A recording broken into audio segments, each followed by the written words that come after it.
Pepsters! Welcome to the 6th edition of Pep Talk. So, naninibago siguro kayo dahil iba yung set natin ngayon because this is a special episode dahil very special yung guest natin. Please all welcome Asia Songbird, Miss Regine Velasquez Alcacid. Hello, Pepsters. Hello, Miss Regine. Hello. Salamat first sa pagpapaunlak mo sa amin dito sa Pep Talk. It's my pleasure. Thank you for having me. You're celebrating your 25th anniversary with a big concert, yung Silver. Yes. Actually, yung 25 years ko, last year. Oo nga. Kaya lang, I got pregnant, so I rested for the first time ever in 25 years. So, itong year na to is actually my 26th year, pero ngayon namin isi-celebrate yung 25 years. So. Pero Reg, kasi di ba 25 years yun, on your climb to where you are now, syempre maraming struggles and rejections kang naranasan. So, may matindi ba na nakapagpaano sa'yo para mas magsumika pa lalo para maabot yung gusto mo? Gusto ko. Siguro, parang kahit naman anong career ang piliin mo, bibihira lang yung hindi ka masyadong nagsastruggle. And plus, it's part of growing up. Para pag naabot mo yung gusto mong maabot, parang it's sweeter, di ba? Parang you enjoy it more. So, I think normal lang na may konting or maraming struggle. Wala naman akong maalalang particular na instance na talagang made me wanted to work harder. Pero basta ang gusto ko lang parang meron akong aim, meron akong gustong ma-achieve. So, I kept working hard. Yan lang yun. Bagong kampiyon. You won that contest. Pero hindi, ganun ba kadali yung pagpasok mo dun sa music industry agad-agad? Hindi masyado. Kasi I started joining amateur singing contest. Ang tagal pa nun, matagal pa. Tapos, when I joined ang bagong kampiyon, that was in 1984. 1985, I was able to record one single. Pero hindi naman kaagad din. What was that? Anong single yan? Love Me Again. Okay. Parang isang single lang yung na-record ko. Although I was very excited kasi parang feeling ko professional na ako, hindi na ako sasali ng mga singing contest. Pero hindi pa rin naging ganon kadali until I met Ronnie Henares, who became my first manager. And he was the one who changed my name. From Chona Velasquez to Regine Velasquez. Paano na-coin yung Regine? Saan galing yung Regine? Kasi they found out that my real name is Regina. So sabi nila na parang mas okay na Regine. So pinalitan na nila ng Regine. Okay. Nung Chona ka pa lang. So, nung papasok ka pa lang sa showbiz, kanina ka unang na-starstruck? Sino ba yung unang pagpasok mo pa lang? Ay, ito pala yun. Parang lahat. Kasi bilang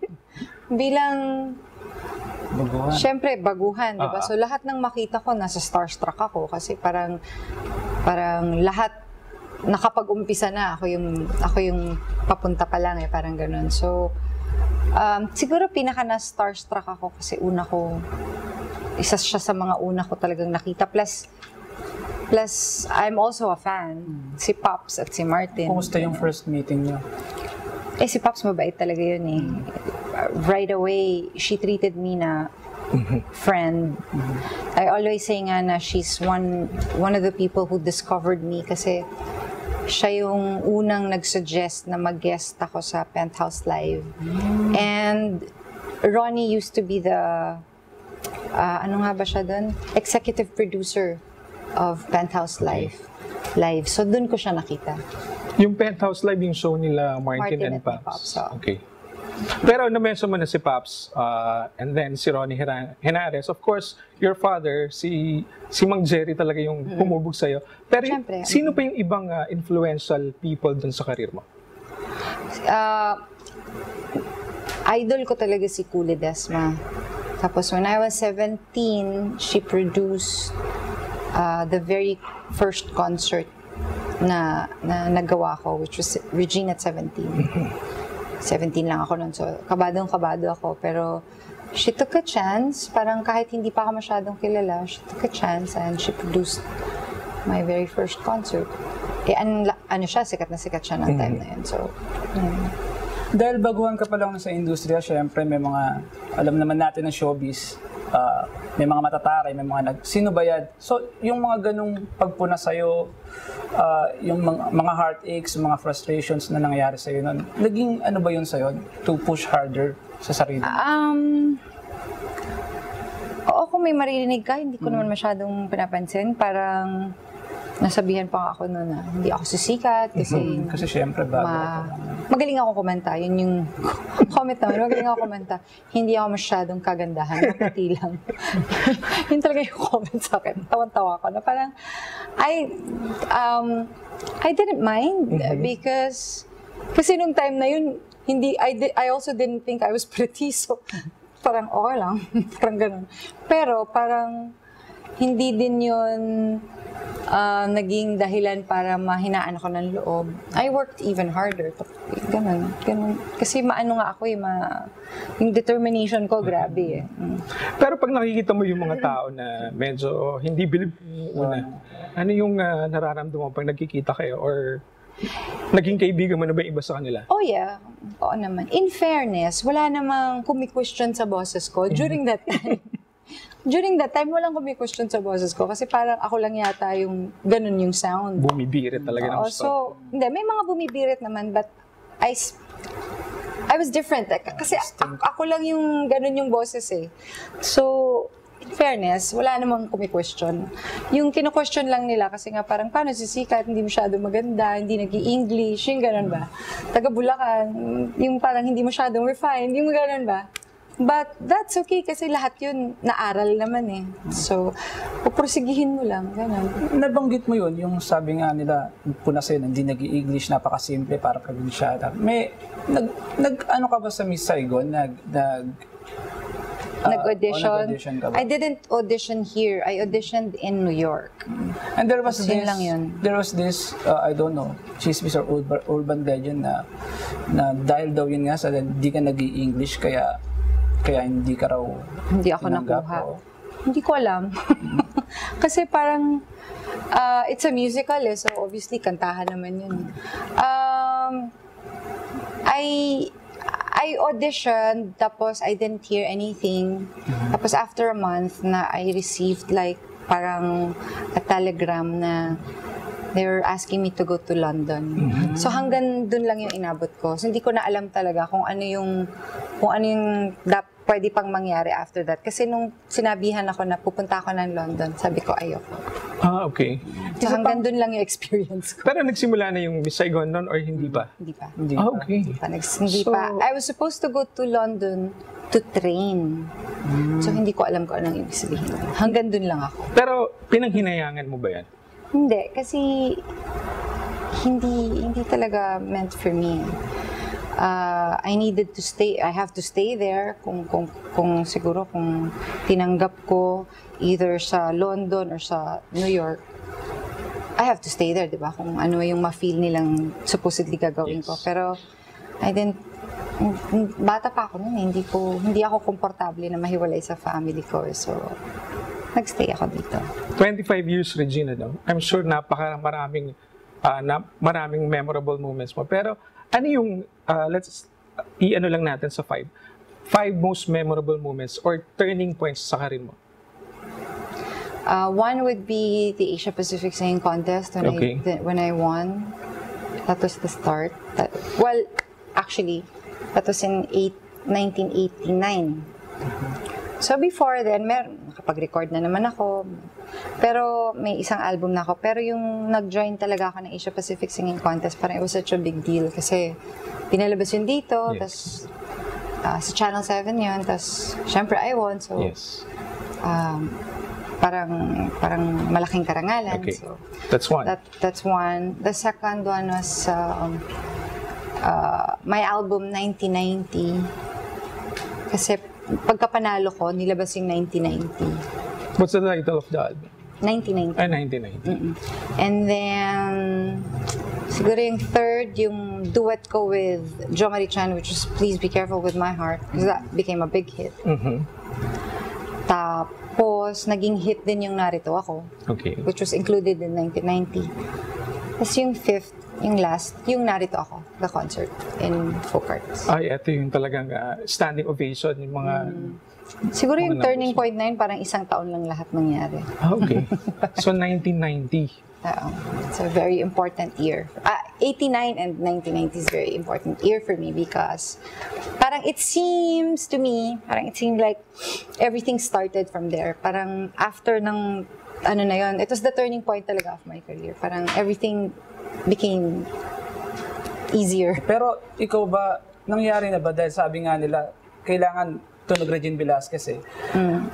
Nangyari na ba na pumiyok ka sa sa concerts mo? Ikaw raw kasi yung singer na hindi pumipiyok eh. Hindi. Bihira lang. I remember one time, kasi only because I was sick or I was malat. Ganon. Pero kung wala naman nasa kondisyon ako, maingat kasi ako kumanta eh. So, kasi yung piyok pwede naman yun, pwede mong i-avoid. O dayain. Or... Hindi, pwede mo i-avoid. Kasi kailangan, pag kumakanta ka, yung hindi ka naman kumakanta lang ng kanta lang. Kailangan yung intentional talaga yung pagkanta mo. Alam mo na yun yung mahihit mong note. Alam mo na dito ka pupunta.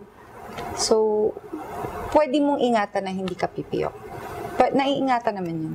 Pero may, yung through the years, di ba, may technique na hindi ka na masyadong bumibirit. Alam mo, naalala ko sinabi mo, hindi ka na masyadong bumibirit kasi may nakuha ka ng technique kung paano pataasin pa rin yung boses na hindi masyadong ginagamit yung ano mo. Oo, kasi parang,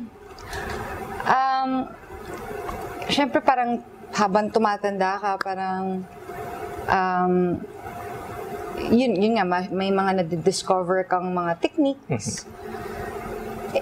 Ngayon kasi parang pag kumakanta ako, mas gusto ko yung smooth yung pagkanta ko, yung... Although never naman talaga ako nung sumigaw, hindi ko naman... Kasi pangit yung sumisigaw, nakakasira talaga ng boses yun eh. Nakakasira ng lalamunan eh. So, ganun naman talaga ako kumanta, yung talagang iniingatan ko yung transition ko from natural voice to head tone. Pero, nung mga lately, mas gusto ko na kahit mataas yung kinakanta ko, parang soothing pa rin sa ear, hindi masyadong nakakagulat. Ganun. Listening to the singers ngayon, minsan ba naisip mo? Minsan ba na ano mo yung pagkanta nila na parang na-judge mo or... Wala namang perfect. So, ayokong nag-aano na ganito. Although, pagka tinatanong nila ako, nagbibigay ako ng pointers para ma-avoid nila kung ano man yung feeling nila, kakulangan nila. Pero hindi ako yung nagpo-point out kung, alam mo, kulang ka sa ganito. Ayoko kasi nakakahiya. Pero yung nasabi kasi ni Rachel Ango, ni Angeline Pinto, you're very generous pagdating sa mga pointers. Kasi parang, anong gagawin ko pa doon? Kasi parang, alaga namang, ibaon ko na lang yun, pag namatay ako parang parang pwede ko namang ibahagi yung techniques na yung mga kaalaman na natutunan ko through the years na baka hindi nila alam pa or siguro nagagawa nila, they just don't know that yun. So, di ba okay naman mag-share? Pero at some point ba, nagkaroon ng feeling na threatened ka sa mga bagong pumapasok na singers? Even nung medyo nagsisimula ka pa lang or nung pasikat ka pa lang? Nung nagsisimula ako, hindi ko kinumpare yung sarili ko sa iba. Basta ang direction ko, ito yung gusto kong puntahan, ito yung music ko, so ito yung isi-share ko. So, even nung medyo okay na yung career ko, mas lalong hindi ko kinumpare yung sarili ko sa iba. Kasi doon nagsa-start yung mga parang you question yourself, yung pangit yun eh, tsaka yung nagkakaroon ka ng insecurity, so parang pangit yung gano'n. So parang although may insecurities naman ako, pero I handle it na sa sarili ko lang. Parang kanya-kanya tayo ng gifts, binigyan tayo ni Lord ng kanya-kanyang gifts. So dapat hindi mo na i-compare ka. Parang, ba't sa kanya mas magandang gano'n? Parang pangit. Sila na yung nagko-compare sa'yo. Sila na yung gusto mag-compare sa'yo. Hindi ako sure. Kasi marami sinasabi, pag bagong singer, next Regine Velasquez yan. Siguro kasi yung nangyari lang, parang ako yung naging benchmark.